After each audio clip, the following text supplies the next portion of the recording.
98.5. Cocody FM. Mesdames, Messieurs, bonjour. 2020, nous sommes à la radio Cocody FM dans votre émission Le Code RH. On est ensemble pour 2 heures d'antenne pour parler des sujets que nous avons annoncés il y a quelques jours.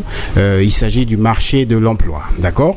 Alors, on va aborder donc ce sujet-là en 2 parties et cette première partie va nous donner l'occasion de partager sur ce sujet-là, mais avec des professionnels qui sont de pays qui sont frères, donc du Cameroun et puis aussi du Bénin. Donc nous allons avoir en ligne tout à l'heure un professionnel depuis le Bénin qui va partager avec nous sur ce sujet, mais également un autre professionnel depuis le Cameroun.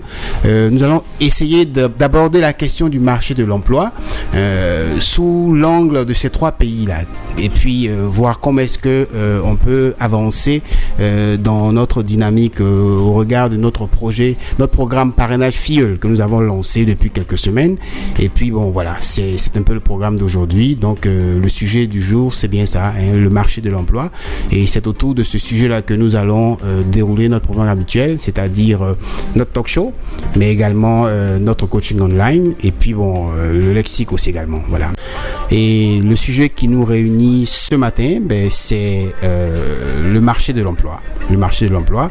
Notre dynamique dans Code RH, c'est de donner la possibilité à travers le décodage de pratiques des faux professionnels des ressources humaines à ces jeunes diplômés là. Hein. Donc on leur donne la possibilité de comprendre un peu l'approche, de comprendre un peu la démarche que les professionnels des ressources humaines mettent en œuvre quand ils se présentent à eux, que ce soit pour la recherche de l'emploi, que ce soit pour la rédaction d'un CV, que ce soit pour la lecture du diagnostic du CV, que ce soit pour la lettre de motivation qu'il faut adresser, mais aussi que ce soit pour préparer l'entretien, mais surtout également pour accompagner une prise de poste réussie. Justement, l'approche d'aujourd'hui, c'est que dans la démarche que nous proposons, c'est de faire comprendre à ces jeunes diplômés, hein, pour renchérir un peu à la suite de Diabagaté, de faire comprendre à ces jeunes diplômés là que le projet de recherche de l'emploi, il demande qu'on connaisse le marché de l'emploi, d'accord? Et le marché de l'emploi, c'est vrai, comme on dit vaguement, l'offre, la demande, mais si l'offre d'emploi doit être connu, c'est-à-dire qu'il faut donc connaître là où on offre ces emplois-là. C'est pour ça que nous avons souhaité, dans le cadre de cette émission-là, et pour s'inscrire dans la dynamique de notre programme Parrainage FIEL, de vous parler du marché de l'emploi. Parce que sachez bien que le marché de l'emploi, il se présente sous 2 aspects, d'accord? Il y a un marché visible, d'accord? Et un marché invisible, c'est un marché caché. D'accord? Donc aujourd'hui nous allons parler de ces 2 approches du marché parce que il y a des tendances, hein, il y a des tendances. Nous avons malheureusement pour beaucoup d'entre vous la fâcheuse habitude de ne s'adresser qu'au marché visible, alors qu'il n'est pas celui qui a le plus de propositions pour vous, malheureusement. Et aujourd'hui le constat est que comme en France, hein, et ici aussi en Afrique, mais aussi en Côte d'Ivoire, que contrairement à ce que on peut penser, les données, la réalité sur le marché invisible est plus brutale que la réalité qu'il y a sur le marché visible. Donc on va en parler tout à l'heure.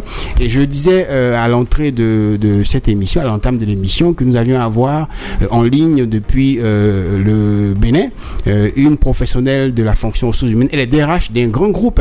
Elle va se rendre disponible avec nous aujourd'hui pour parler de certaines réalités de ce marché de l'emploi là, d'accord?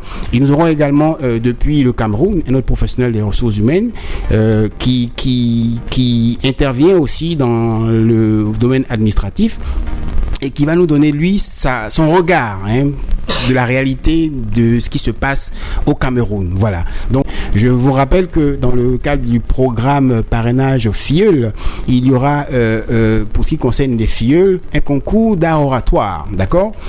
Tous ces FIEUL-là devront, à la fin du programme, donc dans quelques mois, prendre la parole devant un auditoire pour présenter ce qu'ils ont retenu de cette démarche dans laquelle on les a invités.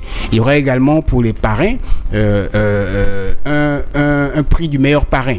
Et pour l'instant, on a 3 parrains. On a 3 parrains, dont 2 ont déjà chacun un filleul. Je salue déjà nos différents parrains qui nous font le plaisir de nous accompagner. Je veux saluer notamment Mireille Alla. Elle est intervenue sur notre plateau ici pour parler du crédit.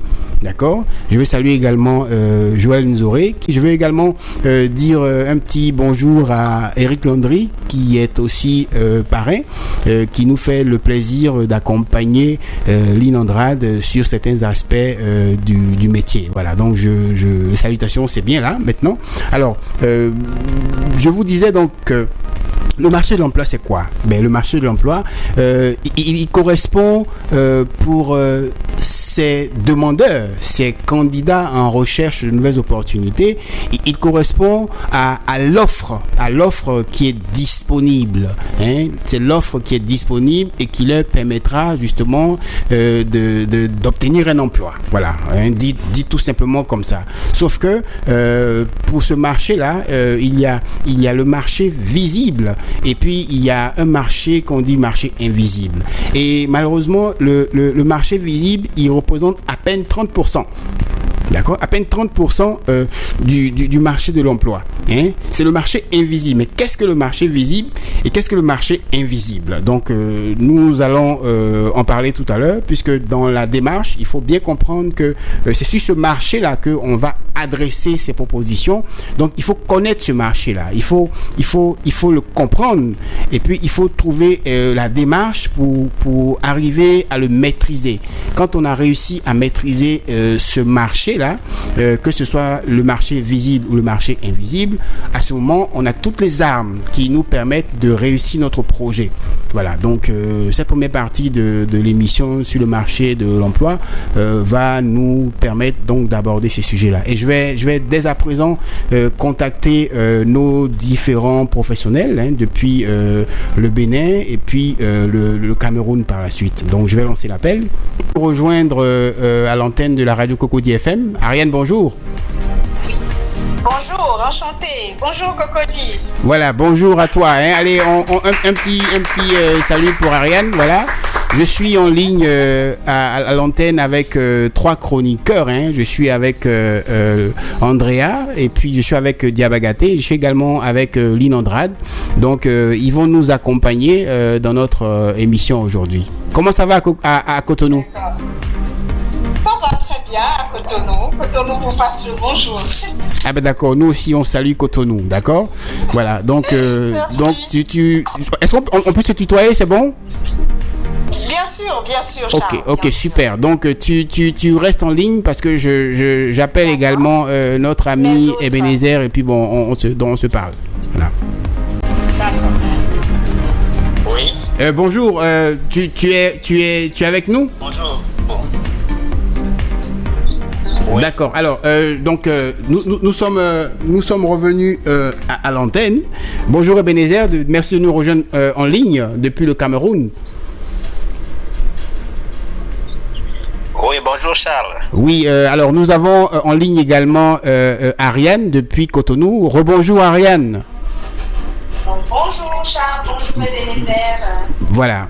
Donc nous sommes à l'antenne. On va saluer également l'arrivée de Ebenezer.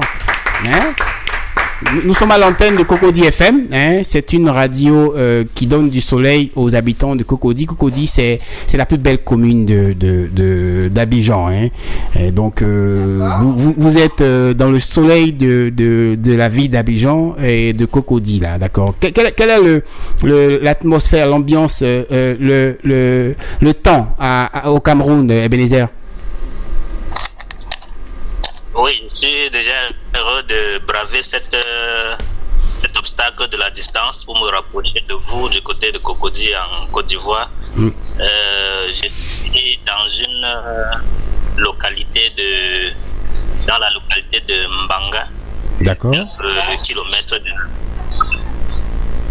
Et parlant du temps, je pense que les populations de Douala et de tous ses environs souffrent encore des inondations d'hier. Il y a le lit du Vouri qui est sorti, le Vouri qui est sorti de son lit et qui a la quasi-totalité des quartiers de Douala. Oh là là. Les populations ont encore les pieds dans l'eau. Ce n'est pas très beau à voir. Bon, dans tous les cas, il y a le mental. Les gens sont forts et on se remet peu à peu de ce cataclysme. D'accord. Ben écoutez, Ebenezer, vous recevez depuis la Côte d'Ivoire et je pense aussi du Bénin, n'est-ce pas, Ariane? Oui, bien sûr. Ils ont le soutien, le soutien de Cotonou. D'accord. On les soutient, on les fortifie. D'accord, en tout cas. Par la grâce de Dieu, tout rentrera dans l'ordre. Ben voilà, vous avez également le soutien depuis Abidjan de Cocody, d'accord? D'accord, ça marche. Ok, super. Donc, on va rentrer dans le vif de nos échanges. Alors, nous sommes à l'antenne ce matin pour parler d'un sujet du marché de l'emploi, d'accord? Nous abordons ce sujet-là, cette première partie donc de ce sujet, pour faire un regard croisé, d'accord, du marché de l'emploi en Côte d'Ivoire, au Bénin et puis au Cameroun, d'accord? Voilà, donc c'est un peu de ça que je souhaite qu'on parle, d'accord? Donc je vais vous poser des questions et on va partager ensemble dans ce laps de temps-là qui nous est imparti de notre émission. Ça s'appelle le Talk Show RH, d'accord? Nous échangeons entre professionnels sur ce sujet-là, le marché de l'emploi, d'accord? D'accord, donc voilà, donc je vais demander à Ariane déjà de se présenter un peu, de nous dire qu'est-ce qu'elle fait en tant que professionnelle des ressources humaines. Elle est DRH d'un grand groupe, pour ne pas le citer, mais bon, là c'est la passionnée des ressources humaines que nous avons en ligne. Donc Ariane va se présenter à nous. Alors, je suis Ariane Dogué-Pouskenam. Je suis gestionnaire ressources humaines depuis un peu plus de 10 ans. D'accord. Alors, Ebenezer, tu vas te présenter un peu avec nous aussi. Oui, affirmatif. Ebenezer Faustin. D'accord. Je suis cadre en administration et développement de l'entreprise. J'exerce depuis plus de 17 ans déjà. D'accord, ok, super. Donc, ça c'est intéressant. Comme il a dit, la fonction ressources humaines est une fonction assez transversale qui permet justement à l'ensemble des organisations de bien conduire leur politique générale, quelle soit la politique et leur stratégie également. Et le RH, c'est un élément moteur. Nous militons, nous sommes de l'école qui milite pour la bonne prise, la bonne considération du professionnel de la fonction ressources humaines, parce que les ressources humaines c'est le premier capital de l'entreprise, hein. Donc il faut tout à fait bien s'en occuper, d'accord? Alors j'ai une question pour Ariane, hein, d'accord? Ariane, quand je dis le marché de l'emploi, à quoi est-ce que tu penses le marché de l'emploi? Je pense aux chômeurs, je pense aux compétents, je pense à toutes ces nouvelles personnes qui ont leur diplôme en poche, oui, et qui sont à la recherche d'un emploi. Je pense à tous ceux qui ont perdu un emploi et qui viennent grossir ce marché-là. D'accord. Ça c'est l'approche de Ariane. Et toi, Ebenezer, quand je dis le marché de l'emploi, à quoi tu penses? Oui, quand j'entends marché de l'emploi, je vois un mélange dosé à proportion relative de l'offre et de la demande en matière d'emploi. D'accord. Je vois dans un même milieu un ensemble de compétences et à côté, je vois une offre du travail qui, ma foi, n'est pas forcément proportionnelle à la demande. D'accord. Alors, c'est bien dit. Vous faites bien de résumer. Alors, je disais moi tout à l'heure, avant de vous prendre en ligne là, que s'il est vrai que le marché de l'emploi, c'est l'offre et en face la demande, il est aussi vrai que il se présente sous deux aspects. Il y a un marché visible, d'accord, et il y a un marché invisible. Je parle du marché de l'offre, c'est-à-dire l'offre de proposition, l'offre d'opportunité, d'accord. On pourrait la lire autrement, on pourrait dire la demande de compétences des organisations présente sous deux aspects. Il y a un marché visible, il y a un marché invisible. Est-ce que quand je dis marché visible, ça fait penser à quelque chose au Bénin, Ariane, quand je dis marché visible de l'emploi? Parce que quand je dis visible, je veux parler de cette offre-là qui est accessible a priori à tout le monde. C'est-à-dire les propositions... Oui, allez-y. Aujourd'hui, depuis un peu plus de entre 3 et 5 ans, oui, il y a quand même assez de job boards, assez de structures qui se sont développées avec l'avènement du numérique, oui, qui fait que les offres sont un peu plus accessibles et pour les employeurs et pour les personnes en posture de recherche d'emploi également. D'accord. Notamment au Bénin avec plusieurs sites de job board qui donnent accès à tout le monde aujourd'hui. Ok, super. Elle a utilisé un terme qui est intéressant. Elle a dit job board, d'accord? Justement, c'est de ce marché visible-là que je parle pour l'instant, puisqu'il est a priori accessible à tout le monde, d'accord? Comme la co-panéliste du Bénin le disait tout à l'heure, il y a les job boards ici au Cameroun. Et il y a davantage de cabinets de recrutement qui se basent soit dans le placement, soit dans l'intérim des candidatures. D'accord. Donc, il y a tout ce mélange d'opportunités. Mais comme j'ai dit, pour me résumer, l'État est le employeur au Cameroun. D'accord. À côté de l'État, il y a le secteur privé. Il y a maintenant le secteur privé et l'auto-emploi. D'accord. Alors, justement, Ebenezer. Justement, Ebenezer, en fait, vous parlez tous, et c'est une très bonne chose, de cette facilité d'identification de ce marché, d'accord? Parce que les offres, elles sont diffusées. D'accord? Elles sont a priori accessibles. Il y a des sites de recherche, les appels à candidature sont publiés dans des journaux, n'est-ce pas? Donc, naturellement, au regard de cette visibilité de ce marché-là, il y a forcément une très grande concurrence entre les candidats, puisque tout le monde va postuler, tout le monde a vu passer l'offre dans tel journal et aller sur tel site de recherche d'emploi, et puis à proposer sa candidature.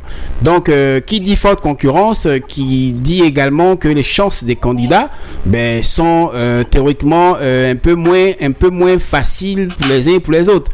Ça suppose, je pense, et c'est le but de l'existence de cabinets comme Nemani, comme tout un tas de cabinets qui essaient d'accompagner ces jeunes diplômés ou ces salariés en recherche de nouvelles opportunités pour préparer, pour les coacher dans cette recherche-là, dans cette recherche, rédaction de CV, lettres de motivation et tout ça.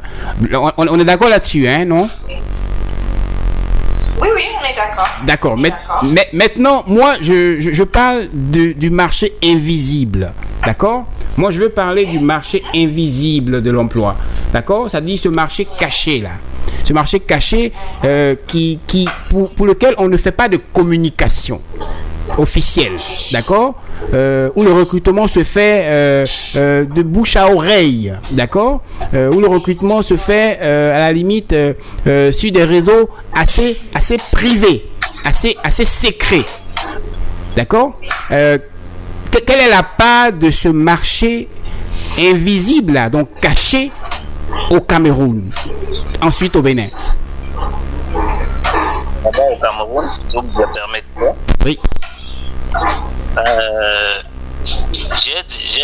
d'entame de mes propos, j'ai dit que le marché de l'emploi est un marché où il y a un dosage de l'offre et de la demande. D'accord. Et on puise ces termes de marketing. Donc, s'il y a un dosage de l'offre et de la demande, ça veut dire qu'il y a la concurrence qui permet aux meilleurs de se démarquer. D'accord. Maintenant, revenant à votre préoccupation. Oui. Le marché que vous avez qualifié d'invisible, c'est un marché certain. Nous vivons en contexte africain, parfois caractérisé par la corruption, par le népotisme et par certaines préférences. Donc vous renvoyez comme ça au recrutement par les voies de cooptation ou de recommandation. Ce marché est certain au Cameroun. Parce que parfois, il y a certains adages qui disent on ne recrute pas. Oui, est-ce que tu peux nous parler de ce marché invisible là, au Bénin? Alors, le marché invisible, je dirais que ça va se faire dans les petites structures privées ou les petites PME qui sont en train de grandir. Sinon, une structure bien assise, elle va toujours recourir à autre chose qu'à ce marché invisible-là.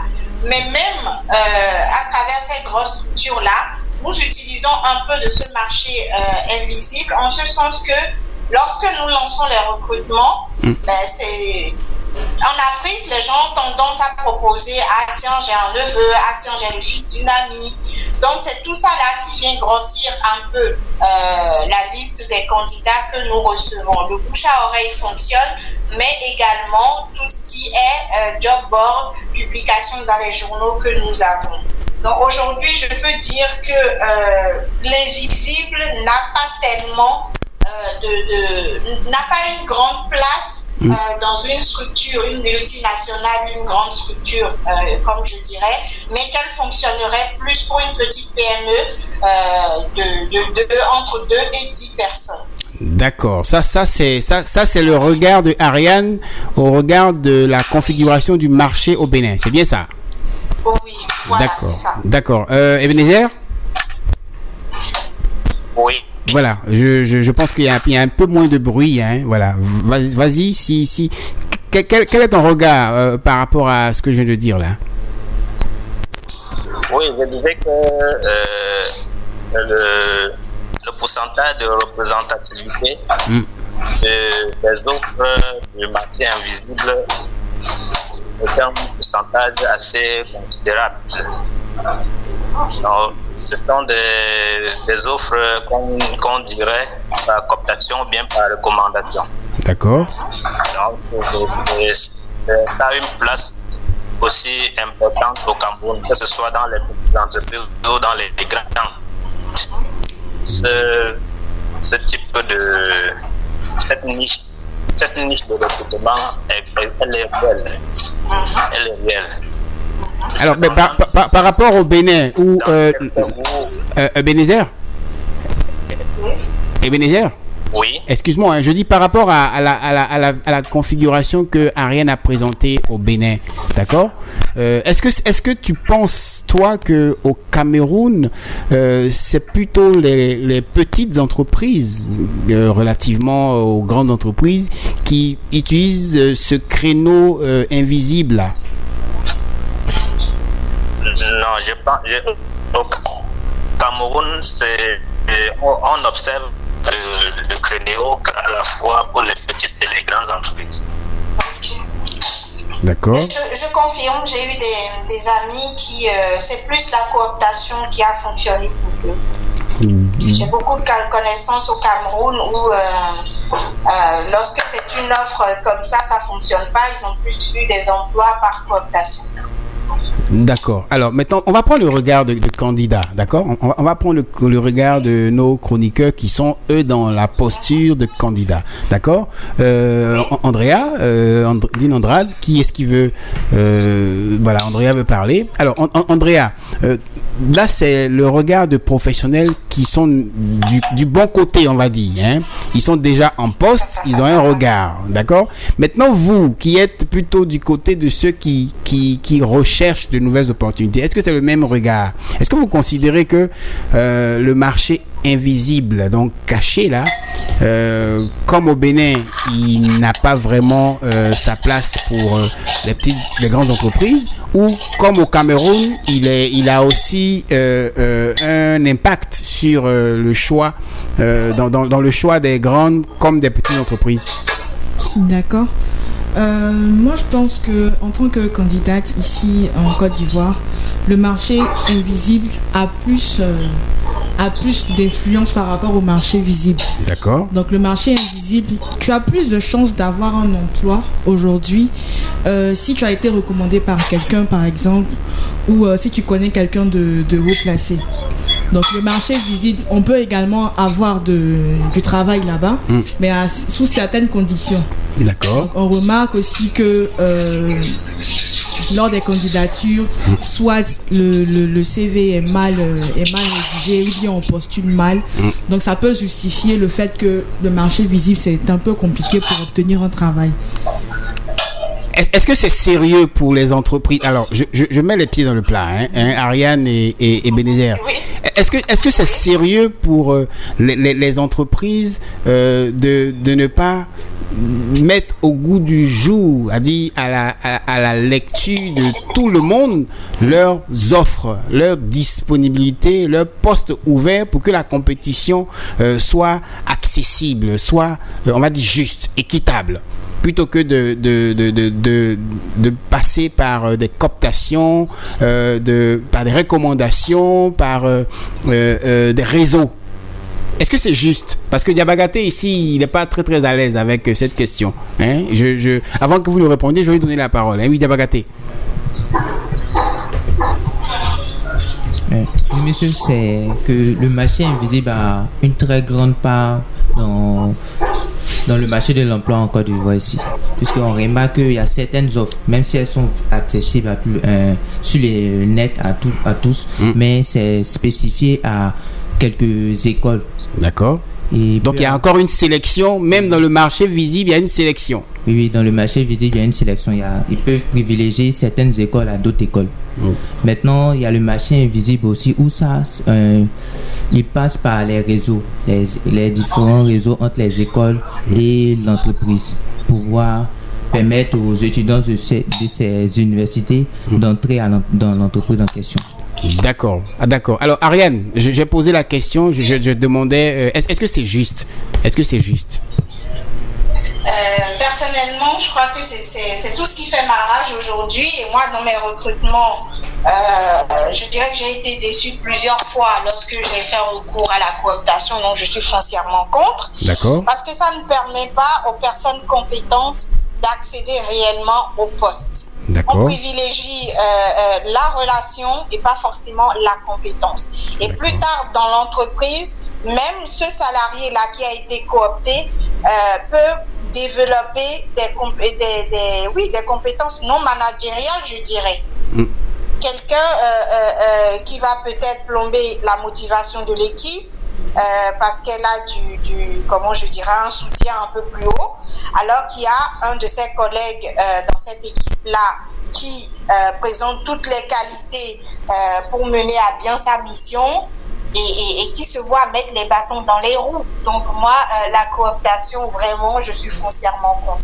Peut-être parce que je n'en ai pas bénéficié lorsque je suis rentrée. Ah, certainement, on ne sait jamais. Parce que celui qui en a bénéficié, peut-être qu'il va être moins...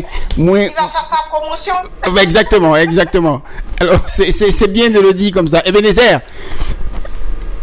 Oui, alors voici, je ne donne pas mon avis moi, pour l'instant je recueille vos avis, d'accord, voilà. Ebenezer, Ariane et mes chroniqueurs sur le plateau là ont donné leur position. Est-ce que toi tu penses que c'est juste sur le regard que tu as des pratiques au Cameroun?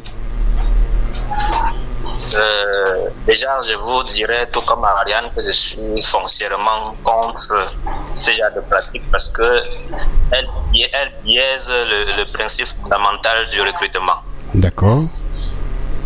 Bon, maintenant, je vais maintenant donner certains éléments du terrain qui permettent à certains de se justifier. D'accord. Quand on recrute par cooptation, par recommandation, arrivé sur le terrain de l'emploi, en entreprise, la personne qui vous a coopté devient un peu comme le garant de votre risque en entreprise. C'est ça. Ça veut dire que vous lui devez soumission et respect jusqu'au dernier jour de votre présence dans l'entreprise. Donc ça viole même déjà vos principes de vie personnelle, parce que vous lui devez soumission. Et c'est un peu ça qui est marrant. Donc à côté, non seulement la personne qui vous coopte est votre garant de votre risque comportemental au sein de l'entreprise, mais la conséquence immédiate, c'est que on ne recrute pas toujours le meilleur profil là où il faut au meilleur emploi. Parce que tous les mécanismes de recrutement ont été biaisés. Sont biaisés par le fait qu'il faut absolument que je mette un ami ou bien une soeur, un frère, etc. Et également en entreprise, ça viole aussi les règles de vie sociale. Parce que là, ça va faire comme si c'est toute une famille qui se retrouve en train de travailler. Et on dit souvent que pour savoir que la femme est bien, il faut en avoir une ou deux. Si vous ne recrutez vos femmes que dans les bases d'un seul principe, vous ne saurez jamais que les autres femmes sont bien. D'accord, donc, ok. C'est un peu mon point de vue. D'accord, ok. Alors, moi, c'est bien dit, hein.